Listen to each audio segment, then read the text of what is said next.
Welcome back to our channel అండి. ఎలా ఉన్నారండి అందరూ? ఏం చేస్తున్నారు? చదువుతున్నారా లేదా? ఇంకా చాలామంది అయితే పర్సనల్గా కూడా మెయిల్ చేసి టెక్స్ట్ చేసి మరీ అడుగుతున్నారు, అక్క నిజంగా మీ హెల్త్ క్యూర్ అయిందా, క్యూర్ అయితేనే చదువుకోండి అని చెప్పేసి అంటున్నారు. నాకు హెల్త్ మీద కన్సర్న్ ఉంటుందండి. నేను మరీ అంత దారుణంగా హెల్త్ ఖరాబ్ అయినప్పుడైతే అస్సలు చదవను. అప్పుడు చదవనప్పుడు నేను వీడియో కూడా పోస్ట్ చేయను. నిజంగా చదివినప్పుడే నేను పోస్ట్ చేస్తాను. అది మాత్రం గుర్తుపెట్టుకోండి. మీరు బాగుండాలి అని చెప్పినప్పుడు నేను కూడా బాగుండాలని చెప్పేసి అనుకుంటాను కదండి. మరి ఆ తీరుగా చదివే అంత పుస్తకాల పురుగునైతే కాదు. ఇప్పుడైతే నా మీద డిపెండ్ అయి ఉన్న నా పిల్లలు ఉన్నారు కాబట్టి వాళ్ళ కోసమైనా నేను హెల్త్ కేర్ అయితే తీసుకుంటున్నాను. మన ఛానల్ వీడియోని ఎవరికో పోస్ట్ చేసినట్టున్నారండి నాకు తెలిసి. అంటే మేబీ కొంతమంది ఇట్లా షేర్ చేస్తూ ఉంటారు కదా స్టూడెంట్స్, నాకు తెలిసి అట్లా చదువుకుంటున్న వాళ్ళే షేర్ చేసుకొని ఉండుంటారు ఇట్లా వాట్సాప్ గ్రూప్స్లో. అట్లా సడన్గా ఒక్కసారి అంటే ఒక పాయింట్ ఆఫ్ టైంలో నాకు నిన్న మొత్తం ఈవినింగ్ అంతా నాకు కంటిన్యూస్గా మెయిల్స్ అయితే వస్తున్నాయి అన్నమాట. 13 మెయిల్స్ వచ్చాయి. అయితే వాళ్ళు మేబీ ఒక కాలేజ్ వాళ్ళు అయినా అయ్యి ఉండొచ్చు. ఇంకా అంటే మొత్తం బ్రదర్స్ సిస్టర్స్లా చాలామంది గర్ల్స్ బాయ్స్ అందరూ మెయిల్ చేశారు. అక్క మేము ఇంట్రెస్టెడ్ ఉన్నాము, గ్రూప్ 1 కూడా మేము ప్రిపేర్ అవుతున్నాం. అంటే వాళ్ళు యూపీఎస్సీకి ప్రిపేర్ అవుతున్న వాళ్ళంటండి. గ్రూప్ 1కి కూడా మేము ప్రిపేర్ అవుతున్నాం. అక్క మీ గైడెన్స్ చాలా అవసరము. రీసెంట్ టైమ్స్ నుంచే మీ వీడియోస్ అనేది చూస్తున్నాము, ఇట్లా మా ఫ్రెండ్స్కి కూడా మేము షేర్ చేసాము అని చెప్పేసి అయితే నాకు మెయిల్స్ అయితే వస్తున్నాయండి. నేను అవన్నీ చూపిస్తాను. అంటే నార్మల్గా ఏదో ఇంకా అల్లా టప్పక ఏది పడితే అది చెప్పే టైప్ అయితే కాదండి. నేను చెప్తాను. చాలామంది అడుగుతున్నారు. నేనైతే మన ఛానల్ యొక్క నేమే అది. మన ఛానల్ నేమ్ సార్థకం అవ్వాలి ఖచ్చితంగా.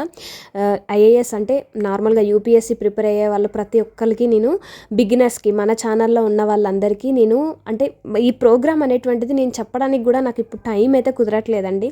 ఒక ప్లాన్ అయితే అనుకున్నాను, కానీ ఇప్పుడు ఆ ప్లాన్ గురించి ఎక్స్ప్లెయిన్ చేసేంత టైం కూడా లేదు. గ్రూప్ 2 ఎగ్జామ్ అయిపోయిన తర్వాత వెంటనే మనము యూపీఎస్సీ వాళ్ళకి బిగినర్స్కి మనం గైడెన్స్ చేయడానికి ట్రై చేద్దాము. నాకైతే ప్లాన్ అయితే ఉందండి. ఒక వర్కౌట్ చేశాను ఆ ప్లాన్ మీద కూడా. అది నేను చెప్తాను, ఎగ్జామ్ అయిపోయిన తర్వాత చెప్తాను. ఇంక 2-3 బ్యాడ్గా కూడా కామెంట్స్ పెడుతున్నారు, అక్క మీరు కంటిన్యూస్గా వీడియోస్ పోస్ట్ చేసేది ఎందుకు అంటే, ఇట్లా గ్రూప్ 2 ఎగ్జామ్ అయిపోయిన తర్వాత ఇంకా మీరు ఏం వీడియోస్ పోస్ట్ చేయడానికి ఉండదు కాబట్టి మీరు కంటిన్యూస్గా వీడియోస్ చేస్తున్నారు అది ఇది అని చెప్పేసి నెగిటివ్ కామెంట్స్ వస్తున్నాయి. అసలు అట్లా కాదండి బాబు. మీకు ఎన్నిసార్లు చెప్పినా ఇట్లా వీడియోస్ అంటే పెడతానే ఉన్నారు కామెంట్స్. అంటే అట్లాంటిగా నేను రెస్పాండ్ కూడా అవ్వట్లేను అలాంటి వాటికి. ఇంకా కొంతమంది వాళ్ళ మైండ్లో నెగిటివిటీ ఎంత ఘోరంగా ఉంటుందంటే వాళ్ళు ఇంకొకటి చెప్పినా కూడా వినరనమాట. సో ఇంకా వాళ్ళ గురించి అయితే పక్కకు పెట్టేస్తే, నాకు ఇవన్నీ క్లియర్ అంటే ఇవన్నీ పక్కకు పెట్టేసిన తర్వాత నేను ఇంకా మన ఛానల్ నేమే అది కదండి. బిగినర్స్కి ఎవరైనా యూపీఎస్సీ ప్రిపేర్ అవుతున్న వాళ్ళకి హెల్ప్ చేయడానికే కదా.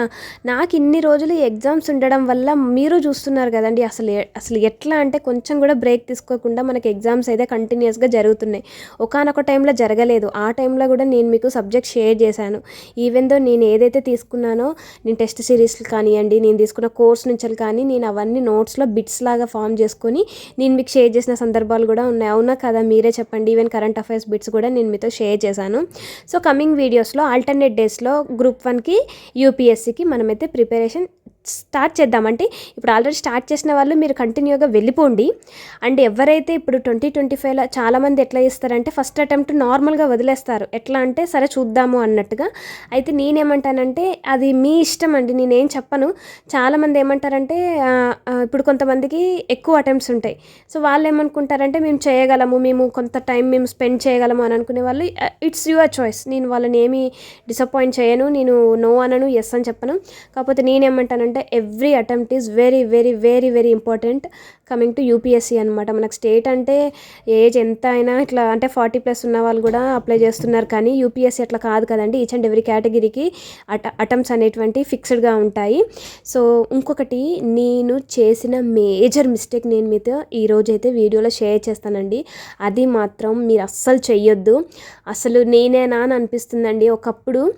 ఎట్లా అంటే నాకంతా అంటే నేను చాలా యూట్యూబ్ ఛానల్స్లో చూస్తూ ఉంటాను, అండ్ టెలిగ్రామ్ గ్రూప్స్లో కూడా యాడ్ అవుతాను అనమాట.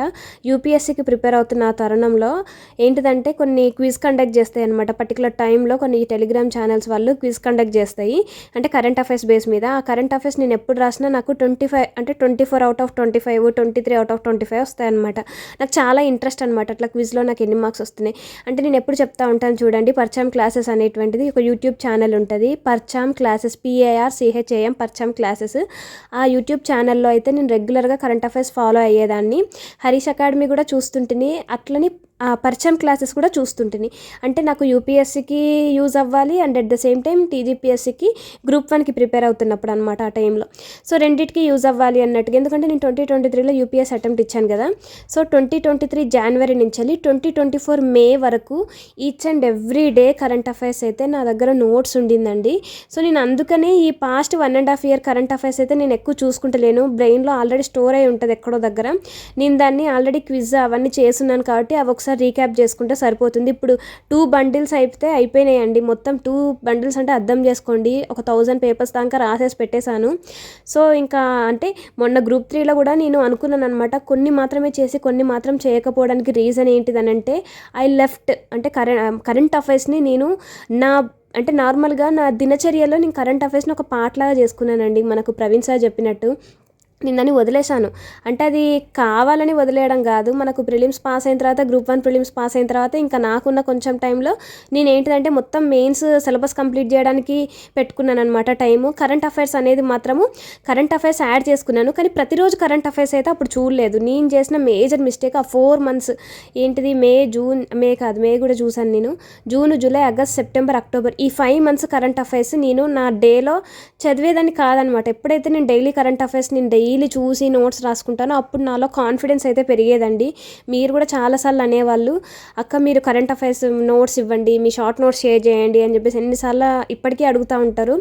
సో ఆ 5 months నేను చదవకపోవడం వల్ల ఇప్పుడు చాలా బర్డెన్ ఒక్కసారి కుప్పలైనాయి అనమాట నాకు. ఇప్పుడు నేను చెప్పాను కదండి, నిన్నటి వీడియోలో నేను చెప్పాను కదా, నేను CA 360లో మనకు ప్రవీణ్ సార్ ఎట్లా ఇస్తారు అందరికీ ఐడియా ఉంది కదా. సో నేను అవన్నీ చదువుతుంటేనే అనమాట. ఎవ్రీ మంత్ ఒక 5 days 1 week పడుతుండే నాకు. 1 weekలో నేను మొత్తం కంప్లీట్ చేసుకుంటుంటేని. అట్లయితేనే నాకు కాన్ఫిడెన్స్ వచ్చేది. నేను ఇంకా అదర్ దాన్ దట్ నేను అసలు ఏది ఫాలో అయ్యేదాన్ని కాదు. అండ్ నేను చెప్పాను కదా ఒకటి క్విజ్ ఫాలో అవుతానని, మెండే సురేష్ అన్న యాప్లో నేను క్విజ్ తీసుకుంటాను. సో అది కూడా ఫాలో అవుతాను. అన్న బుక్ ఒకటి ఉంటుంది, అది కూడా ఫాలో అవుతాను. కానీ మెయిన్గా నా మెయిన్ వచ్చేసి ఇదే అనమాట. నేను ఎట్లా అంటే వీడియోస్ వినేదాన్ని. ఇప్పుడు నాకు ఏంటిదంటే ఒక్కసారి నెత్తి మీద ఇన్ని పడ్డట్టు అనిపిస్తున్నాయి. అంటే ఇక మెయిన్స్ ఆ టైంలో నేను అంటే అప్పుడు ఏంటిదంటే మనకు కేసెస్ అవి ఉన్నప్పుడు కొంచెం మైండ్ డిస్టర్బ్ అయింది కదా. అప్పుడు వీటి మీద కాన్సన్ట్రేషన్, కేసెస్ మీద అంటే కేసెస్ లైవ్గా ఎన్ని గంటలు చూసేదాన్నో నేనైతే. అప్పుడు పెట్టిన కాన్సన్ట్రేషన్ కరెంట్ అఫైర్స్ మీద పెట్టుంటే అట్లీస్ట్ నెక్స్ట్ కమింగ్ నోటిఫికేషన్స్కైనా యూజ్ అవుతుంది, గ్రూప్ 2కి గ్రూప్ 3కి యూజ్ అవుతుంది అని చెప్పేసి నా మైండ్ ఎందుకు ఆలోచించలేదా అని చెప్పేసి ఇప్పటికీ బాధపడుతున్నాను. సో మన ఛానల్లో చాలామంది ఇప్పుడు మీరే చాలామంది మెయిల్స్ చేస్తున్నారు కదండి బ్రదర్స్ సిస్టర్స్, మీరు మాత్రం అస్సలు నెగ్లెక్ట్ చేయకండి. ప్రతిరోజు కరెంట్ అఫైర్స్ చూడండి. ఇన్ కేస్ మీరు CA 360 తీసుకుంటే ఖచ్చితంగా నెలలో కొన్ని డేస్ మాత్రము పెట్టుకొని ఖచ్చితంగా చూడండి. మీరు నేనేదో సోది చెప్తున్నా అని చెప్పేసి అనుకోవద్దు. ఇది మీకు ఇప్పుడు అర్థం కాదు. ఎప్పుడైతే మనకు నోటిఫికేషన్స్ వస్తాయో అప్పుడు మళ్ళీ కుప్పలు నెలలు కరెంట్ అఫైర్స్ చదవాలంటే it's very time taking process. ఎందుకంటే తలనొస్తుంది, ఏంద్రబాబు ఇన్ని కరెంట్ అఫైర్స్ అని. అదొక ఓషన్. ఇప్పుడు మనకు యూపీఎస్సీ సిలబస్ ఎట్లనో ఇది ఎట్లనో కరెంట్ అఫైర్స్ అనేటువంటిది it's a dynamic part. Everyday current affair change అయితేనే ఉంటుంది. కాబట్టి అది మనం ఒక్కసారి నెత్తిలో వేసుకోకుండా మనం రోజు కంప్లీట్ చేసుకున్నాం అనుకోండి. మళ్ళీ చెప్తున్నాను, నేను కరెంట్ అఫైర్స్ చదివే విధానం ఎంటైర్లీ డిఫరెంట్ అండి. నేను ఎప్పుడైతే కరెంట్ అఫైర్స్ డైలీ చదివే ఆ ఫేస్ నుంచి బయటకు వచ్చానో నా యొక్క కాన్ఫిడెన్స్ లెవెల్ తగ్గిపోయింది. నేను గ్రూప్ 3లో కూడా బెస్ట్ పర్ఫార్మెన్స్ ఇవ్వలేకపోవడానికి రీజన్ కూడా ల్యాక్ ఆఫ్ కరెంట్ అఫైర్స్ అండి. నేను ఇదే తీసుకోండి అని మాత్రం చెప్పట్లేనండి, కానీ ఇది బాగుంది, నేనైతే ఇది ఫాలో అవుతున్నాను. మిగతా అన్ని సబ్జెక్ట్స్ అయితే ఇది కవర్ అవుతుంది. ఎవరైతే మీరు ఆల్రెడీ ఒక కరెంట్ అఫైర్స్ సోర్స్ ఫిక్స్ చేసుకొని ఉంటారో అది కంటిన్యూస్గా ప్రిపేర్ అవ్వండి. కరెంట్ అఫైర్స్ అనేటువంటిది నిజంగా ఇట్స్ అ బూస్టప్ సబ్జెక్ట్ అండి. నేను నిజంగా రెగ్యులర్గా అంటే ఇప్పుడు ఎవరైతే గ్రూప్ 2కి సీరియస్ ఆస్పిరెంట్స్ ఉంటారో చూడండి, వాళ్ళకి అర్థమవుతుంది. అంటే ఆల్రెడీ గ్రూప్ 1 మెయిన్స్ రాసేసి గ్రూప్ 2 ఇచ్చే వాళ్ళకి అర్థమవుతుంది. ఈ 5 months కరెంట్ అఫైర్స్ సరిగ్గా చదివి ఉండం కాబట్టి ఇప్పుడు గ్రూప్ 2కి చాలా ఇబ్బంది అవుతుంది. సో నేనైతే మళ్ళీ ఒక 100 సార్లు అయితే నేను ఒత్తి చెప్తానండి, కరెంట్ అఫైర్స్ అనేటువంటిది చాలా ఇంపార్టెంట్ రోల్ ప్లే చేస్తుంది. దయచేసి కొత్తగా గ్రూప్స్ ప్రిపరేషన్ స్టార్ట్ చేయాలనుకునే వాళ్ళు మీరు ఇప్పుడు చాలామంది అనుకుంటారండి, ఇప్పుడు ఎందుకు ఎగ్జామ్ నోటిఫికేషన్ పడ్డ తర్వాత చూద్దామండి. నో అసలు కరెక్టే కాదు. అట్లా నాకు ఈ మెయిల్ కూడా చేశారు, అక్క నోటిఫికేషన్ నేను చెప్పాను కరెంట్ అఫైర్స్ నుంచి స్టార్ట్ చేయండి అని చెప్పేసి కూడా చెప్తాను. ఇప్పటి నుంచి ఎందుకు అక్క నోటిఫికేషన్ ఎప్పుడో మేలో కానీ ఏప్రిల్లో కానీ వేస్తారు అని అంటున్నారు కదా, ఇప్పటి నుంచి ఎందుకంటే మీరు ఇప్పటి నుంచే చదువుకుంటూ పోతే నోటిఫికేషన్ అప్పుడు పడ్డ తర్వాత ఎగ్జామ్ ఒకవేళ జూన్లోనో ఎప్పుడో ఉందనుకోండి, సో మీరు పాస్ట్ 1.5 ఇయర్ కరెంట్ అఫైర్స్ చదవాలంటే ఇవన్నీ ఇంక్లూడ్ అవుతాయి కదా. సో అప్పుడు అన్ని నెత్తి మీద వేసుకోవడం ఎందుకు, ఇప్పటి నుంచి కంటిన్యూస్గా చదువుకుంటూ పోతే ఏదైనా సరే ఒక కరెంట్ అఫైర్ బిట్స్ 2 టైమ్స్ చదవండి, గుర్తుంటుంది. ఎగ్జామ్లో ఈజీగా మనము సబ్జెక్ట్ అనేటువంటిది ఎలిమినేట్ చేయడానికి కొంచెం ఛాన్స్ తక్కువ ఉంటుంది, కానీ కరెంట్ అఫైర్స్ బిట్స్ మాత్రం మీరు చదువుకొని పోతే ఒక్క బిట్ కూడా పోదు డైలీ కరెంట్ అఫైర్స్ చదివిపోతే. సో నాకు గ్రూప్ 1 ప్రిలిమ్స్ పాస్ అవ్వడానికి 2 టైమ్స్ నాకు పాస్ అయ్యే మార్క్స్ రావడానికి కారణమే నాకు కరెంట్ అఫైర్స్ అండి. ఎందుకంటే నేను 3rd టైం అంటే మొన్న పాస్ అయిన గ్రూప్ 1లో అప్పుడు నేను అంత స్టడీ చేయలేదు సబ్జెక్ట్స్, ఎందుకంటే అప్పుడు నా హెల్త్ పూరా డ్యామేజ్ అయిపోయింది అప్పుడు, అందరికీ తెలుసు కూడా. సో ఆ టైంలో కరెంట్ అఫైర్సే నన్ను నిలబెట్టి ప్రిలిమ్స్ అయితే పాస్ అయ్యేలా చేసిందండి. సో అది మళ్ళీ చెప్తున్నాను, కరెంట్ అఫైర్స్ నాలాగా మిస్ చేయకండి. ఈ 5 మంత్స్ నేను ఇప్పుడు కంప్లీట్ చేయడానికి ట్రై చేస్తున్నాను. వీడియో కానీ మీకు నచ్చినట్లయితే ఒక చిన్న లైక్ చేయండి, షేర్ చేయండి, సబ్స్క్రైబ్ చేయండి. రేపు నేను టెంపుల్కి వెళ్తున్నానని చెప్పాను కదండి, సో ఖచ్చితంగా మీ అందరి గురించి కూడా మొక్కుతాను. ఓకేనా, ఛానల్ని సబ్స్క్రైబ్ చేసి సపోర్ట్ చేయండి. ఓకేనా, బాయ్ అండి, టేక్ కేర్.